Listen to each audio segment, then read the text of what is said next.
So on Tuesday, the 2nd of August, I finally got out of my rut and went to train for the first time in months.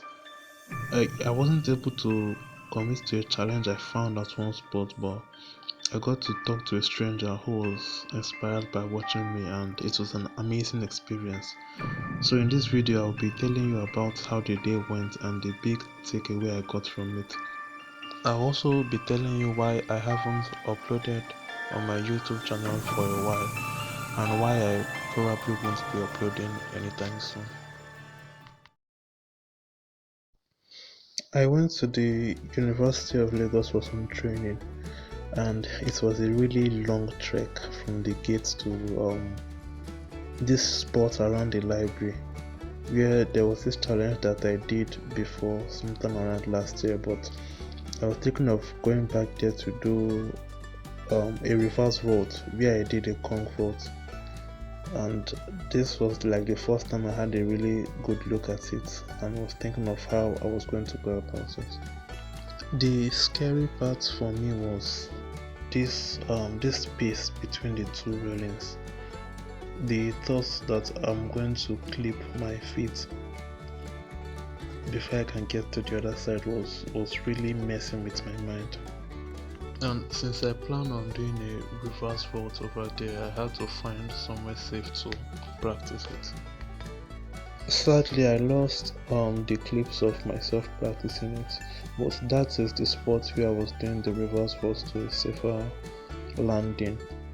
And after an hour of prepping, I still couldn't commit to doing the actual reverse on the main spot, so I gave up on it. I left it for another day, and I went back to do the previous line that I did last year. So I was there preparing for the jump, and there was a man sitting down there, like underneath this place I stood to video this, and he was watching me, but I was pretty much used to people staring, and I was trying to replicate this exact same line, because I know I've added about 5 kg since last year till now, and I wanted to see if I'm still fit compared to me back then looking lean and stuff. So I went back there to try it again. I tried it the first time, and the sole of my shoes didn't give me enough traction to pop up explosively, and I didn't really finish the line, so I just went back to do it again, and the next one was better than the first one. At this point I was already starting to feel exhausted, so I moved on to another spot where I was trying a tic-tac pre, which I was able to land, and again I was able to film it, but I also lost the clip. A little more on that later. So it was already getting late, and I decided to go and change my shirt so that I could start going home, and that was when I met this man again. So I went under that place because it was dark and kind of private, but I met the man and he was like looking at me with some kind of awe, and I was like, hey. I saw you climbing this place. Are you trying to become Spider-Man? I'm used to this kind of question, so I was like, yeah, that's kind of what it is, more or less. But this sport is actually called free running. If you have seen Jackie Chan movies in the climbing, jumping and stuff, that's more or less what we do.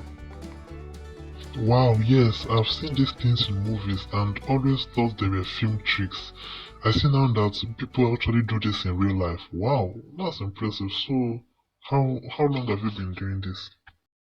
So I told him that by October I will have been training for 6 years, and he was like, wow, 6 years, that's a really long time. I was like, I know, right? Enough time for someone to enter university and get a degree.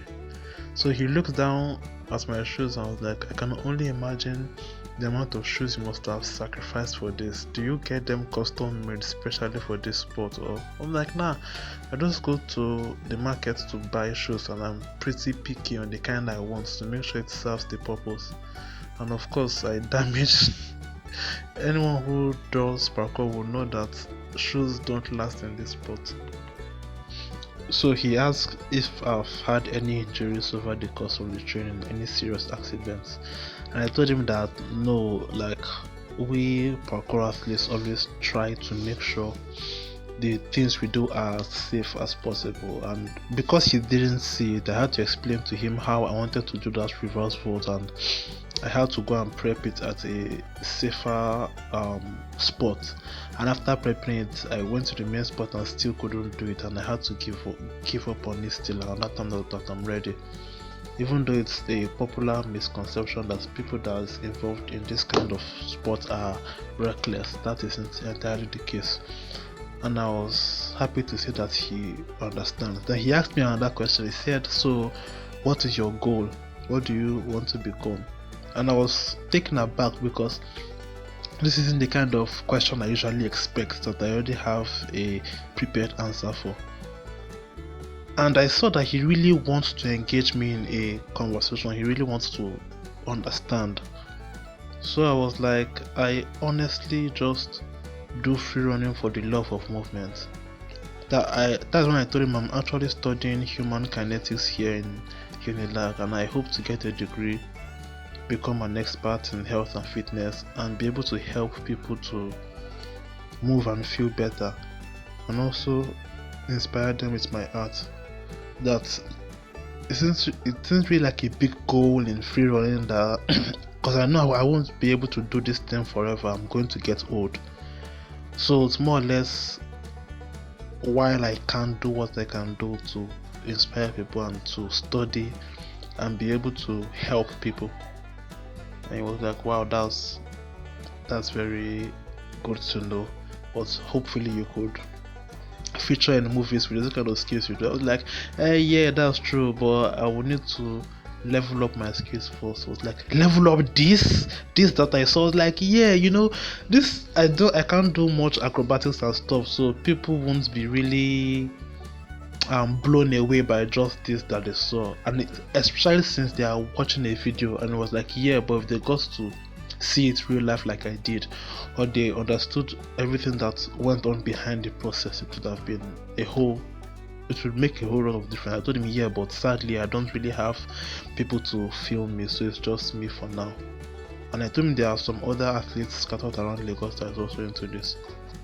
So he went on to say it would have been nice if I had someone to film me, and then I could narrate what it is like, because this sport looks like white people's stuff and it's unusual and something that has prospects in Nigeria and stuff like that, and we agreed on that.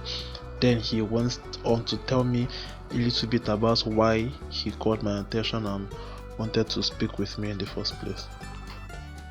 The funny thing was that I was watching you but trying to be subtle about it so you won't feel too intimidated or self-conscious that you don't do what you wanted to do.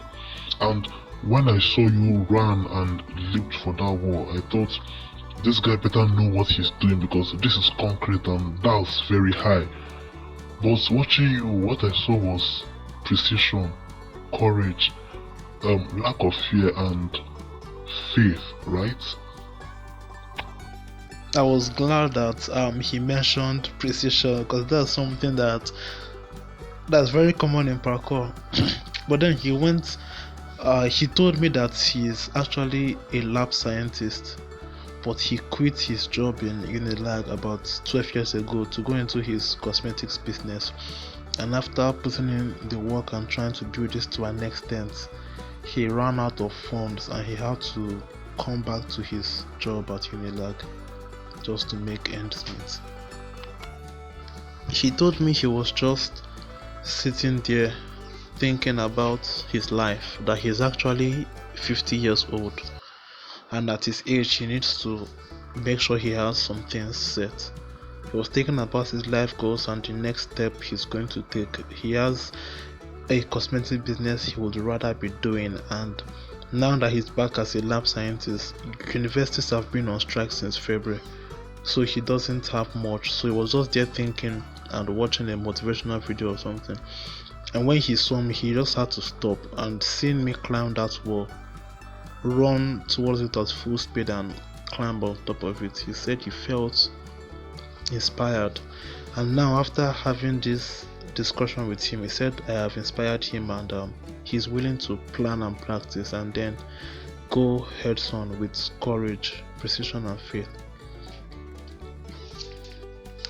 He told me his name is David, so if you are a Unilag student and you happen to know any Mr. David as a lab scientist and you get to meet him, you can tell him Stanley says hi. Well, anyways, after the discussion, I changed my shirt and I started trekking back all the way from the Unilag, from the library side all the way to the school gate. So on the long walk home, I just couldn't help but be amazed by the experience. I was thinking of the serendipity of it. Yes, someone actually gave me that word. That I almost didn't go out to train that day because I finished my chores late and it was already noon. But I just decided to. I almost didn't go to that spot because of trekking that long distance. And the man would have almost not met me, but everything just happened to be. The crazy part for me was of all the people there, those dancing and doing more impressive stuff, I was the one that probably sparked something in him, I guess. I mean, if you are watching this, I just have to tell you that in anything you are doing, put yourself out there, put your work out there. People may critique or judge you, or you may think no one notices you, but someone's always watching. And maybe they are in need of a little inspiration. Be that inspiration to them. The same way you get inspired by other people, shouldn't we try to pass it along? So since universities have been on strike since February, I have been at home and I started writing a blog where I shared my thoughts. And I may not be a perfect blogger, but at least I'm writing what I think and I'm putting it out there. I'm hoping to connect with people. I also got into freelance writing, looking for writing gigs, and I had to go and get certified just so the clients will know that I'm good enough or something. So yeah, I have a certificate to show that. So be it in writing, in videos, or in music, I'm trying to put myself out there, and I think you too should do the same. If there's anything you take away from this video, is that we are inspired and we should inspire people too. So that's all for today's video. So by now you already realize I haven't been uploading in a while because I have been at home and I have just been in a rut, been doing the same thing and not really have the motivation to go out to train and film myself, and I'm glad I was able to do that. Now the reason I won't be uploading anytime soon is because of my phone. I'm using a pretty crappy phone and I'm hoping to save up and buy a new one soon. So until then I won't be able to film or edit with this one. It has been giving me issues for the past few months and that's the only thing I am managing. Plus the fact that you all deserve better quality videos, right? You deserve better content from me. So I'm grateful to you all that has subscribed to my channel and been there since. So if you want to connect with me, my Instagram and Facebook is available for you to hit my inbox, and it may take a few hours, a few days, or a few weeks, but I would eventually reply. And then again, you can check out my blogs to see where I share my thoughts and you can engage with me there.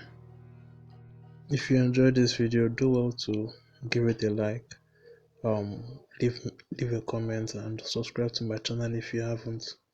Till next time, bye bye.